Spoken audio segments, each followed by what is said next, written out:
Hey, what's up guys? This is Anthony from Anthony's Customs, and for this review, we are looking at the Marvel Legends The Uncanny X-Men LONGSHOT retro carded figure, not the one that came in the Mojo pack. You could tell by not seeing Mojo anywhere up here. And it is almost exactly the same figure. There are a few changes though, and I'll go over that, but it's going to be a pretty quick review.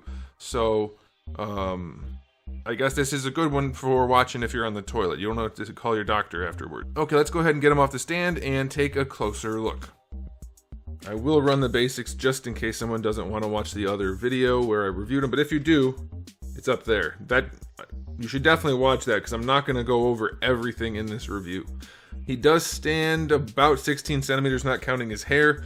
That's going to make him pretty close to 6 1/4 inches. He's a little bit short, and he is about 0.9 Darwin's if you don't count his hair, and you can't count someone's hair for scaling purposes.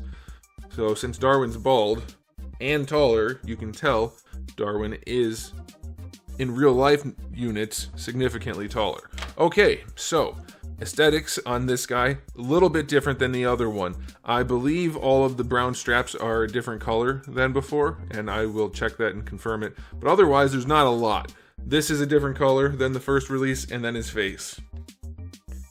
We didn't have the glowy eye, which is, it's okay. It's fine, I guess. I don't know, I don't really care for the way they did that, but whatever. The rest of the face paint is pretty cool. It still does have that kind of anime paint job on a realistic sculpt. I don't really know what Hasbro's doing with their levels of realism and comic-ishness, and all that kind of stuff is getting mixed in throughout. It's weird. But yeah, this is a really good looking figure. Again, I'm going to run over it briefly. Run over it's not really the right saying. And then if you want, you can go in for the detailed review up there. But it's a really good looking figure. They did a good job on these new legs for the most part. The jacket's sculpted well, all the little wrinkles. It's just a very, very appealing figure. It poses really well, so we're going to get into that in just a second. First, we'll run the accessories. He has the one gripping hand, and then the one hand that holds the little knives on him in the package. Gripping hand does have a vertical hinge. That's cool.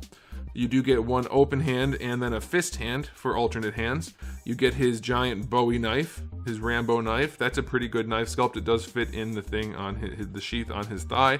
And then we get a new accessory, which is the Hobgoblin, I believe, purse. His Merce is now included. We did not get that in the Mojo pack, but it has no paint on it, and it looks really cheap and crappy. Why can't Hasbro put like the littlest bit of paint on something? So I'm not doing any ratings, but there you go. Those are the accessories he gets. Now, as far as the articulation goes, I'm not going to run the whole thing, but I'll point out a couple things. It does pose really well, and one of the cool things about this guy is that, hopefully you can see what I'm doing. The neck moves, which is a really nice touch. I like having the neck move. It helps to give him some nuanced posing. It gives the collector a little bit more posability.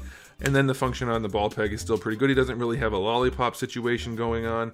And all of the joints function overall really well. He can lean forward and back nicely. The hips work pretty well. I remember I posed him pretty dynamically and it worked. You get a boot swivel and a functional joint down here in the ankle. So between the boot swivel and the ankle rocker, you can get some decent ankle poses. It's not the best to have to use both to get the ankle in place, but it's pretty good. And then, like I said, we have the vertical joint for the wrist, so it's a pretty well done figure. I gave it really good score last time, and this one's good too. So if you had the other one, do you need this one? Definitely not. I mean, it just has the man purse, and the paint job is slightly different for the most part. I'll check on the brown, but it's not like a must-have. But if you like the character, go ahead and get it. Having the glowing eye is kind of cool. I don't think the purse really matters, but there you go. That's it. That's all you need to know. You can decide for yourself now if you want to buy this one, if you want to buy the Mojo 3-pack. If you already bought the Mojo 3-pack and feel screwed by Hasbro, then don't buy it. I would recommend you don't buy it because they shouldn't have made that exclusive 3-pack / 4-pack and then started selling the things individually with slightly different paint jobs. And in this case, you could even argue it's an upgraded paint job, which is not cool at all. So you guys can let me know what you think about that in the comment section below. I'm pretty miffed about it. Oh yeah, one thing before we go. There he is up against Spiral. Some people are going to want to have those two near each other on the shelf, and now you can see what they look like in video rather than just in a photo. Scaling's alright. I think that's fine. I'm not sure that she's supposed to be quite that tall, but I don't know for sure. And she's kind of an alien, so, you know, well, so is he. Anyway, now you know, you can decide for yourself if you want to buy him, if you already have him, or if you want to pick one out and don't have either, or whatever you want to do. So there it is, guys. Thanks for watching. If you enjoyed the video, please do give it a thumbs up. If you didn't, give it a thumbs down. And if you...